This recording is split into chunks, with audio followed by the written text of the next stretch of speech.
Hi there, it's Karen here. And today I want to share a parenting tip with you on the power of delaying the consequence.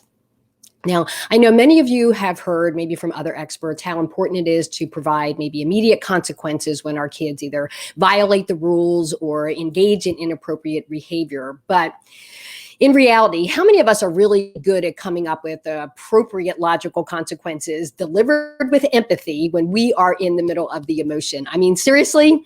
I mean, I found that when I am in the emotion, nothing positive usually comes out of it. So this parenting strategy really liberated my crazy woman inside of me from feeling as though I always needed to react or respond immediately when I was upset and in the emotion, as well as my kids being upset and in emotion as well. And I found that when I did respond emotionally, either I said things that were probably hurtful or I issued a punishment that I really couldn't follow through on. I mean, have you been there? So delaying the consequences allows us to step out of the emotion and actually find a consequence that actually fits the crime. So what is an appropriate consequence? So the appropriate consequence is something that does fit the crime of whatever behavior that we're trying to adjust. So it's not just a carte blanche. I mean, I know a lot of parents would just ground kids all the time, or they take away their digital devices. And if that particular punishment doesn't fit the crime, nothing really changes. Nothing's really going to change. It's just really a restriction. We really need to start thinking about, does it fit the crime? Focus on the poor choices that the child had made, not necessarily that the child is bad, but the poor choices that the child has made. And an appropriate consequence, we really need to stay focused on the present. What actually happened in this situation? We shouldn't go back to the past and rehashing all the other things that the child has done.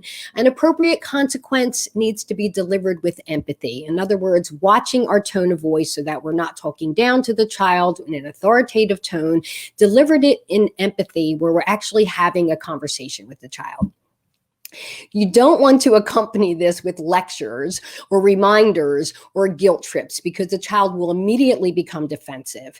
And make sure that that consequence can actually be enforced. Think that through and think about the logical consequence as something that will actually teach the child some wisdom or a level of discipline that will truly change the behavior, which is why we are applying that consequence to begin with. So when you don't know what to do, because we're in the emotion, just delay the consequence. Just delay the consequence. Lock in empathy with a statement like this. So an empathetic statement that I use a lot is like, dang, or bummer, or like, whoa, uh-oh.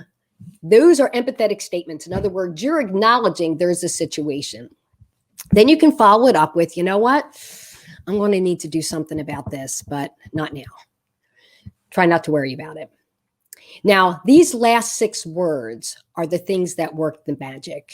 When I say to my kids, I'm going to need to do something about this, but not right now. Try not to worry about it.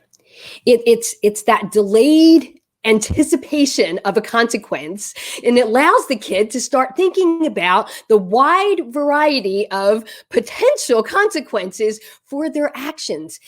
And it also allows you the opportunity to think about what they did, what happened, and how you can apply an appropriate consequence, a logical consequence that fits the crime. So 4 steps in delaying the consequences. Step number 1, you want to say to the child, you know, I'm going to need to do something about this, but not now.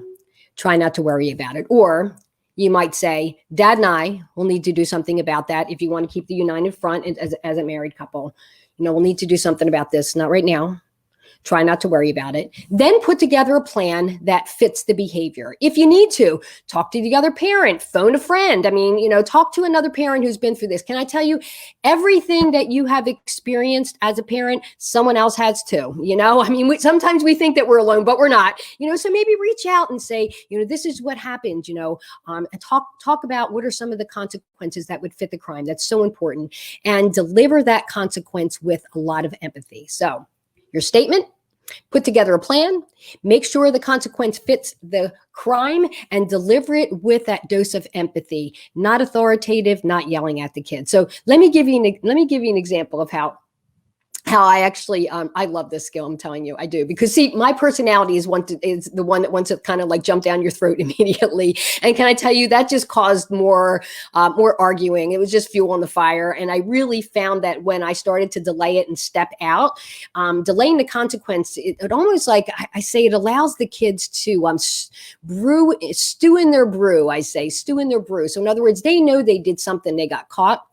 And I'm not jumping down their throat right away. And then they got to think about what's going to happen. And that's what causes them to really think through internally, which is an internal discipline rather than the external me yelling at them. But let me give you an example of this. So when my daughter Anna was in middle school, I had received a phone call from one of her teachers about a specific, a suspicious note, I should say, that she had handed to her teacher. So Anna had given a note to Miss Conte stating that she had been sick over the weekend and she didn't get her homework done, and asked if she could turn it in the next day. She signed my name to it, by the way. Okay. That's what was suspect about it. So she signed my name to the bottom of it, but this is what she did. She misspelled my last name. Now, we're a blended family and I'm remarried, so we have different last names. So not only did she misspell my last name, she crossed it out and spelled it again underneath. I'm telling you, every time I tell this story, I still laugh about it. You know, it still cracks me up. But anyhow, it was a dead giveaway. I didn't write that note, okay? So when Miss Conti called me to let me know what was going on, she told me, I said, look, Anna wasn't sick over the weekend and I didn't write a note. And she said, well, what do you want to do about it? And I said, I'll take care of it. So Anna was at the dance studio, as she was pretty much every day after school. So I just called and left her a message on her cell phone. Hey, give me a call in between classes and checking in. So when she called me, I told her about the conversation. I said, you know, Miss Conti had called and mentioned that you had given her a note that you were sick over the weekend and didn't get your homework done and asked for another day, but it was signed by me. And I said, did you write a note and sign my name to it? And it got really quiet. And she said, yes. And I was like, dang, that wasn't cool, Anna. You know, I'm going to need to do something about this, but not right now. So going back to class, try not to worry about it. And then I hung up the phone. And I kid you not, it was probably seconds later, she calls back and she is sobbing and crying. I'm so sorry. I'm so sorry. I'm apologizing left and right. You know, I didn't mean to do it. I'm so sorry. And I just said, look, we'll talk about it when you get home. Try not to worry about it. Now, as you can tell, the process was already starting to work with her. And then when she did come home, I'm telling you, she came home, she was physically upset. I mean, I could tell she had been crying. Her eyes were all swollen. And I just calmly asked her, I said, like, so what happened? Like, what happened? That's what I said. I said, what happened? Did you hear my tone in that? I didn't say, what the heck were you thinking? You wrote a note and signed my name to it. That's what I wanted to say. But I just calmly said, so like, what happened? And basically, she was too busy over the weekend between, you know, dance classes and being on social media and, you know, texting with her friends. You know, she completely forgot she had the assignment. And then someone recommended to her that, you know, she write a note because, you know, she wasn't real good in math and couldn't afford to take another zero. You know, math had never been her strong suit, you know. So the supportive personality that she is was easily led into doing something she probably shouldn't have done. So she took this advice and she wrote the note. That's what she told me. But being able to delay the consequence and not jump down her throat with my immediate anger and frustration, I was able to calmly put together a more appropriate approach. You know, she did admit that she forgot the assignment.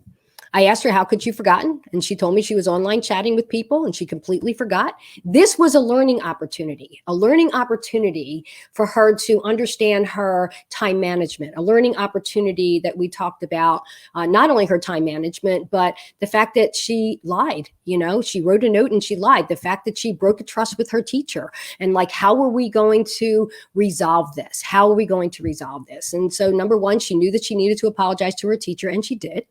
And the consequence was she was restricted from being online for 3 weeks because it was the social media distraction that kept her from keeping track of her time and her work. So we had to talk about, we had to connect the dots.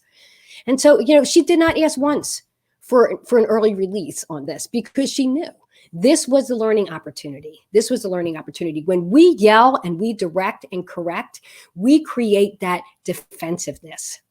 So the next time your child does something inappropriate, respond with an empathetic statement. That could be, dang, that wasn't cool, or wow. And follow up with, you know what? I'm going to need to do something about this. Not right now. Try not to worry about it. This will totally liberate you and give you the confidence you need that you can handle any situation your child may encounter, and you're not going to lose it because you take the time to think through what you need to do. So I hope you enjoyed this tip today. If you have any questions on how you may want to apply this tip, feel free to comment, or like I said, even before, you can send me a direct message and let me know what your situation is, and let me help you walk this through so we can enjoy the journey. I'll see you next time.